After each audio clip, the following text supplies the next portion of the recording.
Mon passif avec le vélo, il est assez particulier.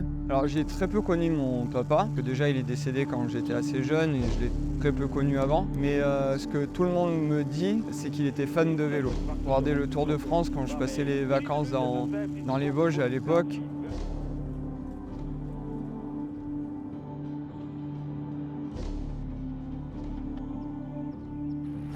Je suis pas cycliste à la base et je m'entraîne pas pour.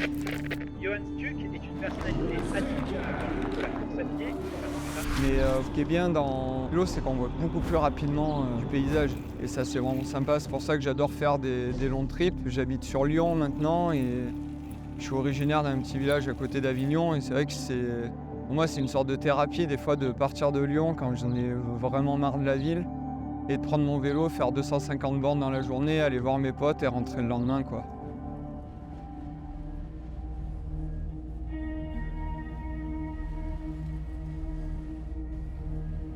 C'est vrai que j'ai passé un très bon été, on va dire, en termes d'entraînement. Mais à côté de ça, émotionnellement, ça a été un été très difficile pour ma famille. En fait, j'ai perdu mon beau-père. Quand le décès est arrivé, c'était pendant que j'étais 4e. Du coup, c'est arrivé dès le départ. Donc, j'ai dû avorter la course avant le départ de la 3e étape. Je devais être là pour ma famille. Donc, j'ai laissé de côté le côté sportif. Les entraînements, j'ai fait avec ce que je pouvais faire. Donc j'ai pas pu faire non plus la 6000D, qui est la course qui me tient à cœur chaque été sur la Plagne. C'est vrai que c'était frustrant parce que j'étais assez prêt pour essayer de faire un beau résultat. J'ai pas pu le faire, mais le plus important était d'être avec ma famille. Mon beau-père, il était déjà au départ atteint d'une maladie, la maladie à corps d'Olivier, qui est une maladie neurodégénératrice. C'est la 2e après Alzheimer. Et il n'y a pas beaucoup de gens qui sont au courant de cette maladie, donc du coup pour moi c'est aussi de la mettre en avant et que les gens se rendent compte de ce que c'est.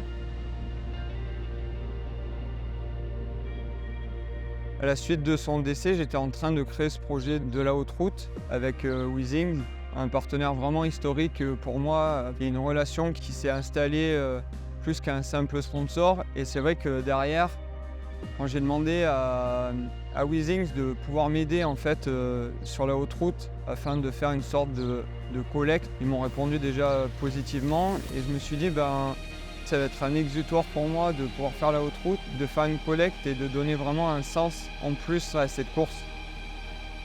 Dans mon quotidien, je me déplace soit à vélo, soit en courant, quand je pars travailler le matin et quand je rentre le soir. J'aime bien aussi polariser mes entraînements grâce au vélo. En termes de volume, c'est 1/5 pour le moment. Techniquement parlant, je ne suis pas le meilleur cycliste sur route, mais j'apprends. J'ai commencé sur le tard, le trail, donc pour moi je peux apprendre sur le tard aussi le vélo.